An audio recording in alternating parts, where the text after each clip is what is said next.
start off with your thoughts on being elected to this Hall of Fame? You had, 2 years in CUSA to kind of make your mark? Yeah, it was our first 2 years.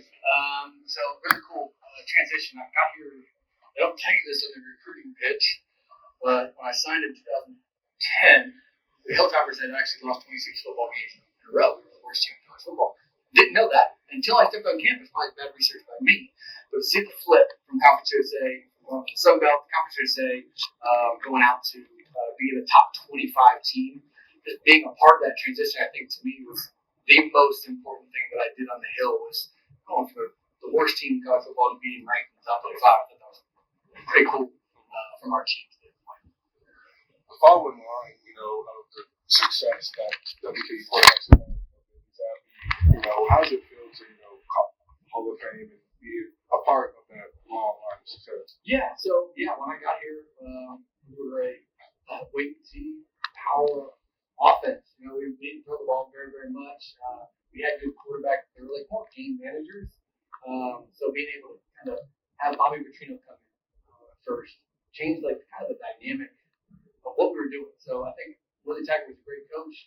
I think we were kind of stuck in a D1 AA mindset. And then Coach Petrino came in, kind of looked at it from this is a big time football program. So being a part of that, setting the framework for that, for those guys to have success, credit to Jeff Brown, credit to Tyson Helton. Those guys are kind of the gurus of kind of getting quarterbacks to be successful on the Hill. So to be the kind of first one to kind of do that was kind of cool. So. Right, you were kind of the first in a line of quarterbacks who put up big numbers. Do you feel a sense of accomplishment in kind of starting that trend here? Yeah, absolutely. And the cool thing is in 2014, we had success, our team had success. But from 2014, that offseason, I actually recruited Mike White to come. I don't think I'm supposed to say that, but I did. I recruited Mike White to come to Western Kentucky. We were putting up numbers, and we were from the same area. I've known him as a high school player, so brought Mike in, and he loved it. And then Mike had success here, and he's still playing. So being a part of that culture, I think it's important, in my opinion, to leave a program better than you found it. And I think we did a pretty good job making sure that the legacy of Western for sustained success throughout these years has been pretty cool to watch, especially as I get older and older, get more and more gray in my beard. So it's been cool to see that. You said the single season passing touchdown record at the time, 49 touchdowns. You sort of, walk how that season went for you, just how you think that you had so much, success finding the end zone. Yeah. So you can't do that without one. I believe it's a really cliche answer, but it's actually the truth. My best friend is here tonight, celebrating the B4 slam, and you can't do that without those guys up front blocking for you. So those guys were incredible. Max Halpin, Dennis is here, Dennis Edwards is here. But a lot of those guys did a really good job in 2014. I think 2014 we were trying to play with tempo, trying to change what we were doing from 13 to 14. I think in 15, just kind of talked about this outside. We had gotten so close as a unit, especially quarterback, receiver, quarterback, tight end, quarterback, every position, running back. We got so close, so tight knit that I almost feel like I could have dropped back the pass, blindfolded, 3 and a hitch, and thrown a comeback to Jared Dangerfield on the outside. That's just how in sync we were. 2015, it felt like we could do whatever we want. As a play caller or as a successful team, you want to kind of control the tempo. You dictate what that they're doing rather than the defense dictating what you did. I just felt like we could do whatever we wanted those 2 years, to be honest with you. And we had some unbelievable talent, great coaching staff. Now, when you look at this team now, do you see a continuation of what you guys were doing then, or are they doing it a different way, accomplishing similar things? Yeah, I do. I fully believe in Tyson Helton. And I don't mean that as I'm not promoting Tyson. I'm not saying I love Tyson as a player, as a coach. I love him as a person. I love him as a father. I love him as a husband. He always taught me, and I still sticks with me to this day. And I say this all the time. Anytime whatever you're doing, if your wife calls you, you pick up the phone. You never know what's on their side. So he would do that in our meetings. We did an offensive meeting room. He'd be talking to the team. And Miss April would call, and he'd be like, "Hello, Miss April, I'm in the middle of a tape meeting, and I'll call you right back." And so it sticks with me to this day. So, but like to answer your question, yes, I do think that they're definitely setting the framework and still continuing to build. They've had successful quarterbacks like for the past, especially the past 6 or 7 years, and especially having success in winning. I think that's Coach Helton's what he wants to do is win. So he's going to adapt his offense. I can't really speak for the defense, but he adapted his offense to the talent level that they have. And he adapts the plays to his players. And I think that's what makes it really good football. Have you been able to follow the progress of this team? Where are you living these days? Where are you? Oh gosh, I'm in Sellersburg, Indiana. Never thought I would be there, but I'm there. I'm from South Florida, so it's about 15 minutes north of Louisville, downtown Louisville. So I catch Jeff's game all the time.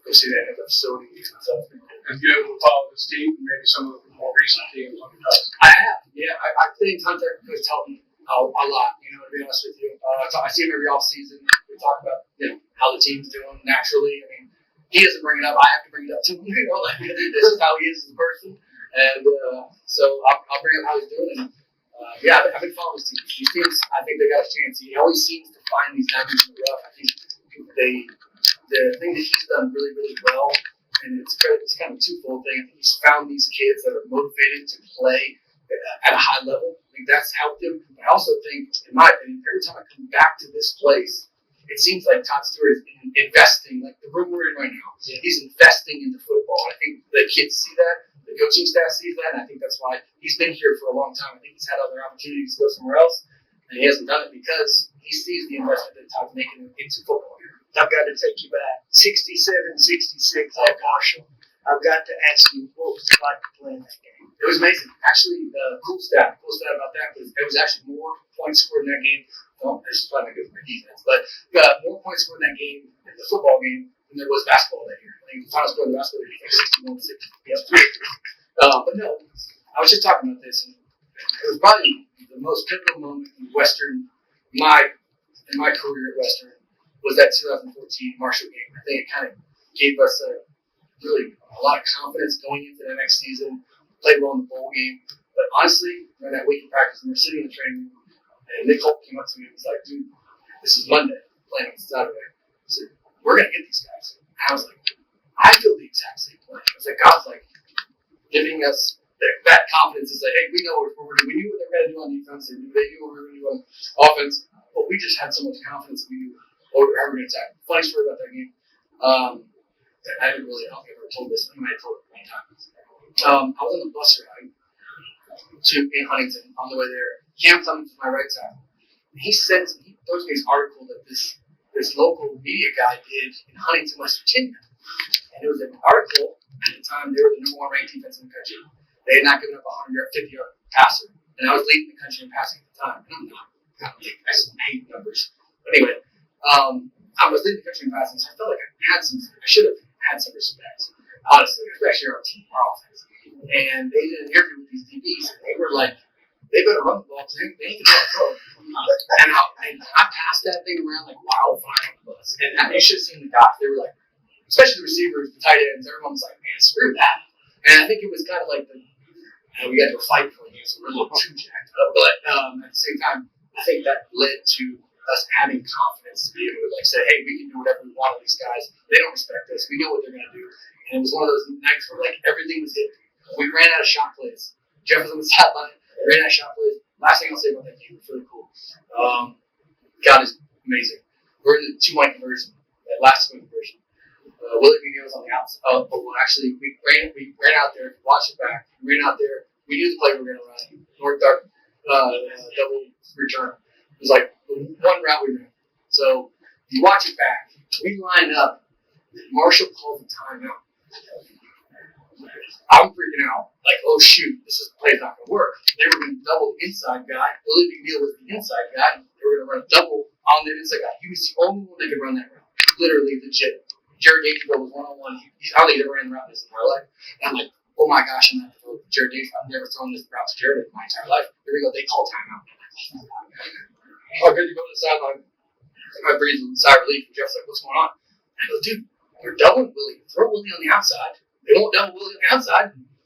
We came back out there. They ran the exact same coverage and threw a return route to our best return out runner on the outside, so it worked out perfectly. And it was cool.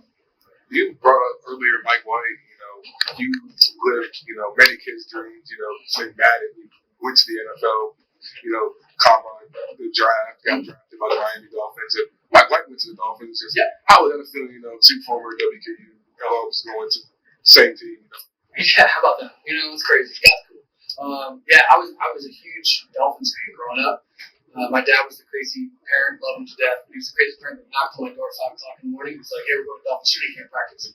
So I wake me up before school. We go to training camp practice, and I come back, and I remember sitting on the side of that fence and being like, man, I don't care who signs my shirt, man. I just want somebody to sign my stuff. So I'm sitting there, and John Doe signed. I don't know who he was. I don't care who he was. But it was cool. Fast forward, I was on the other side of that fence. And I was like, man, this is cool. I remember being a kid, getting up early, being dragged out to this practice. So I was like, man, this is cool. This is like my calling at the time was like to stay out there as long as I can sign everybody's stuff. So it was cool. And seeing Mike's success, I'm so proud of him. Like, he's matured so much. He has grown so much as a player. His footwork has gotten so clean. His mind is unbelievable. But yeah, I'm just so proud of him. He's just done an amazing job. I didn't have any doubts he was going to be. I knew he was going to be successful. That guy's got a laser rocket arm. So now that he's got his mind sharp, I was like, man, this guy's looking for him. So, You talked about the Marshall game earlier. Are there any other games or memories that stand out to you all the years later? oh gosh, there's a lot. So I would definitely say the conference championship year. It was kind of surreal because I was playing absolutely terrible in that game. I threw a pick 6. Jeff looked at me aside and was like, all right, we got to get going. And I was like, oh, yeah, I got to go. So threw an interception.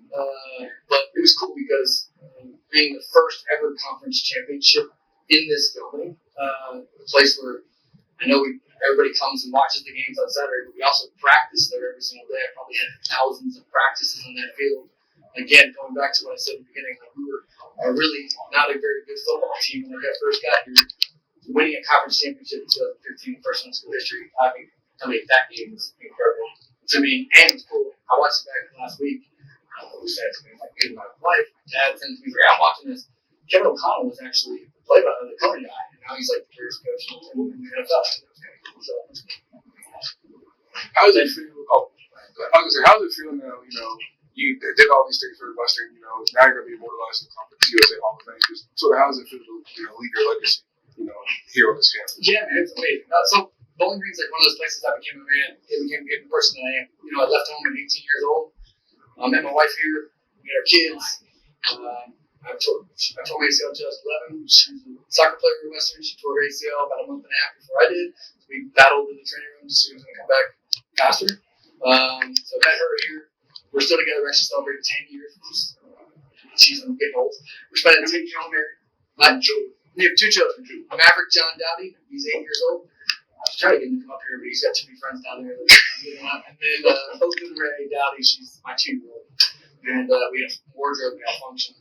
On the way here, she didn't want to wear the leotard, so we were going full cheerleader outfit, but we're just rocked it. But yeah, like you said, I mean, it's a complete honor. I'm blessed beyond means. I can only give Christ the glory for everything that He's done. I felt like I've had this red carpet that God's laid out for me throughout my career. He's still done it to this day, which is amazing. And I've just kind of followed it, and it's just been one of those things that. It's been unbelievable and surreal. So I'm honored to be here. Bowling Green is such a special place for me that it's cool that I'm able to do this and celebrate this. It's kind of like the icing on the cake. So.